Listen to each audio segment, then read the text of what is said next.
की है जो एक ऐसी बीमारी से पीड़ित थी जिसके कारण वो संभोग के बिना नहीं रह सकती थी। उसे टुकाई करवाने की ऐसी आदत लग चुकी थी कि उसे 10-12 इंच के औजार भी अपनी गुफा में छोटे लगने लगे थे। फिर उसके साथ आगे क्या हुआ देखने के लिए मेरे साथ बने रहे। कहानी की शुरुआत में हम सेलिन नाम के एक आदमी को देखते हैं जिसे अपने घर के बाहर एक लड़की बेहोश पड़ी मिलती है। वो उसे अपने घर में ले आता है और उसकी मरहम पट्टी करता है क्योंकि वो काफी जख्मी थी। कुछ देर बाद उस लड़की को होश आ जाता है। तब सेलिन उससे पूछता है कि तुम्हारे साथ क्या हुआ, तुम कौन हो। तो लड़की उसे अपना नाम जॉय बताती है। वो कहती है मुझे एक ऐसी बीमारी है जिसके कारण मेरी काम वासना कभी नहीं बुझती। सेलिन उसकी पूरी कहानी सुनना चाहता था इसलिए वो उसे ध्यान से सुनने लगा। सेलिन के कहने पर जॉय उसे अपनी कहानी सुनाने लगती है, पर वो अपनी कहानी अपने बचपन से शुरू करती है जब वो 12 साल की थी। आज वो अपनी एक सहेली के साथ बाथरूम में पानी चलाकर अपनी चड्डी उतारकर अपने शरीर को फर्श पर घसीट रही थी ताकि वो काम वासना को महसूस कर सके। जबकि जॉय के माता पिता को उसके बारे में कुछ भी नहीं पता था। उन्हें तो ये भी नहीं पता था कि उनकी बेटी को कोई बीमारी है। जॉय के पिता डॉक्टर थे और छोटी सी जॉय उनकी किताबों से गंदी तस्वीरें देखकर अपने जिस्म को सहलाने लगती है। और अब जॉय जवान हो चुकी थी। उसका पिछले 1 साल से जिम्मी नाम के लड़के के साथ चक्कर चल रहा था।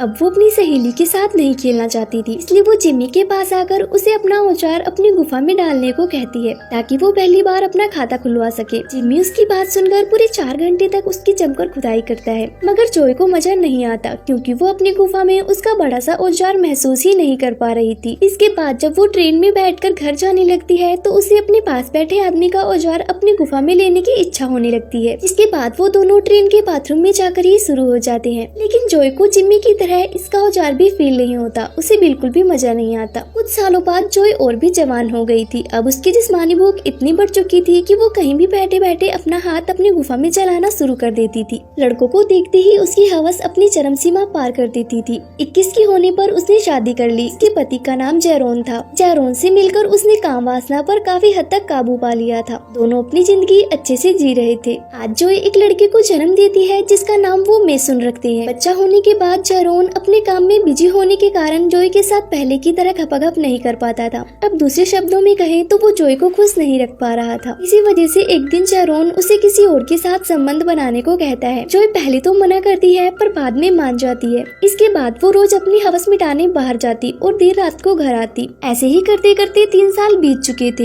एक दिन जॉय को अपने ऑफिस के बाहर एक आदमी नजर आता है, जिसके बाद वो अपने ऑफिस के एक वर्कर के जरिए उस आदमी को उसके साथ सोने का ऑफर भेजती है, जिसे वो अनजान आदमी एक्सेप्ट कर लेता है। थोड़ी देर बाद जॉय एक होटल के रूम में बैठी अनजान आदमी का इंतजार कर रही थी, जहाँ वो आदमी अपने दोस्त को साथ लेकर आता है। जॉय उनसे कहती है तुम कुछ भी करो, जैसे भी करो, मुझे बस मजा आना चाहिए। उसकी बात सुनकर वो दोनों पहले उसके कपड़े उतारते हैं, फिर वो दोनों फैसला करते हैं कि कौन आगे और कौन पीछे करेगा। देखते ही देखते उनमें से एक अपना औजार जॉय के आगे और दूसरा उसके पीछे डाल देता है, मगर जॉय की प्यास उन मोटो के मोटे मोटे औजारों से भी नहीं बुझती। जिसके बाद वो नाराज होकर अपने कपड़े उठाती है और वापस चली जाती है। और थक हार कर जॉय क्लेम नाम के एक आदमी के पास आ गई थी। क्लेम पैसे लेकर काम वासना की भूखी औरतों को मार मार कर तड़पा तड़पा कर उन्हें संतुष्टि देता था, ताकि उनमें और आग लगी और वो जिस्मानी खेल का खूब मजा ले सके। जॉय अब रोज क्लेम के पास आने लगी थी। वो हमेशा ही जॉय को सोफे पर अच्छी तरह से बांधकर उसकी गुफा में उंगलियां डालकर चेक करता था कि आज उसे जॉय के साथ क्या करना है, कैसे करना है।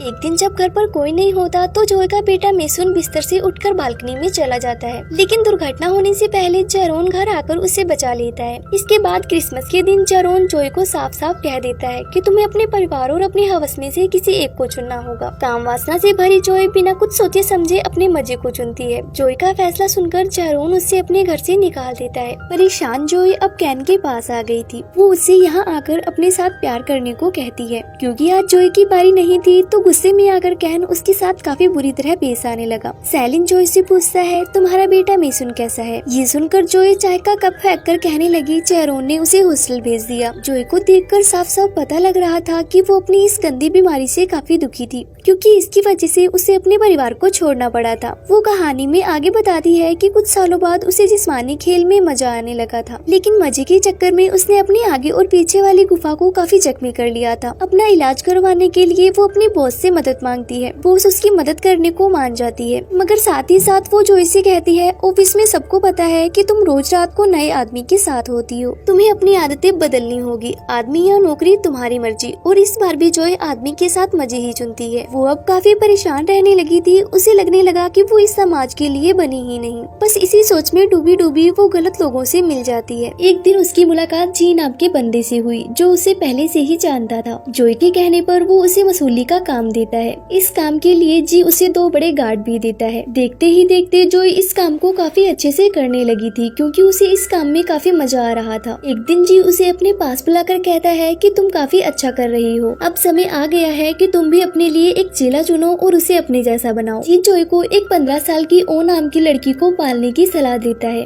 वो एक आपराधिक परिवार से थी, उसके पिता जेल में थे और उसकी माँ ड्रग्स का काम करते करते मारी गई थी। इसके बाद जॉय ओ को ट्राई करती है ताकि उससे दोस्ती कर सके। ओ को भी उससे मिलकर ऐसा लगने लगा कि जैसे जॉय के साथ उसका कोई गहरा रिश्ता हो। दिन बीतने लगे और जॉय की ओ से गहरी दोस्ती हो गई। एक दिन जॉय उसे अपने घर रहने आने को कहती है, जिस पर ओ उसकी बात मानकर उसके घर में हमेशा हमेशा के लिए रहने आ गई। धीरे धीरे जॉय उसे अपने वसूली के धंधे के सारे पैंतरे सिखाने लगी। साथ रहते रहते दोनों में आकर्षण होने लगा और वो दोनों एक दूसरे को चाट चाट कर खाने लगती हैं। कुछ दिनों बाद जॉय वसूली करने गलती से जेरोन के घर पहुंच गई, जिस कारण वो ओ को ये मिशन पूरा करने को कहती है। वो अपने पहले काम को सफलतापूर्वक पूरा कर लेती है, मगर कुछ दिनों बाद जॉय को अपने फैसले पर पछतावा होने लगा, क्योंकि ओ ने जॉय के साथ साथ जेरोन के साथ भी जिस्मानी रिश्ता बना लिया था। ये देखकर वो बहुत दुखी होती है। कहीं ना कहीं उसे जलन होने लगी थी और इसी जलन के कारण वो जेरोन को मारने का फैसला करती है। जेरोन को मारने के लिए वो गन लेकर उसके घर में घुस गई, जहाँ जेरोन ओ के साथ ही था, मगर काफी कोशिशों के बाद भी वो उसे मार नहीं पाती। शायद उसके गन में कोई खराबी आ गई थी, लेकिन जेरोन गुस्से में आकर जॉय को बहुत मारता है। इतना ही नहीं, वो उसी के सामने ओ के साथ जिस्मानी खेल भी खेलता है। जॉय सेलिन से पूछती है कि मेरी गन ने काम क्यों नहीं किया होगा। इस पर सेलिन उससे कहता है शायद तुम्हें वो गन चलानी नहीं आती थी, या फिर तुम जेरोन को मारना ही नहीं चाहती थी, इसीलिए तुमसे गन नहीं चली। इसी के साथ जॉय की काम वासना की कहानी यहीं पर खत्म हो जाती है और अब वो सोना चाहती थी, मगर सोने से पहले वो सेलिन को वहाँ से चले जाने को कहती है। पर रात को जब जॉय गहरी नींद में थी, तब सेलिन उसके कमरे में चुपके से आता है और जॉय के साथ जबरदस्ती करने की कोशिश करता है, जिस पर जॉय उसे अपनी गन दिखाकर रुकने को कहती है। जब वो नहीं मानता, तब जॉय उसे सच में गोली मारकर मार देती है, क्योंकि जॉय को ये सब अपनी मर्जी से करना पसंद था, न कि धोखे से चुपके से करना। इसीलिए उसने सेलिन को मार दिया था और इसी के साथ मूवी एंड हो जाती है। अगर मूवी अच्छी लगी हो तो एक लाइक जरूर करें और मेरे साथ जुड़े रहने के लिए चैनल को सब्सक्राइब करना ना भूलें। Thanks for watch.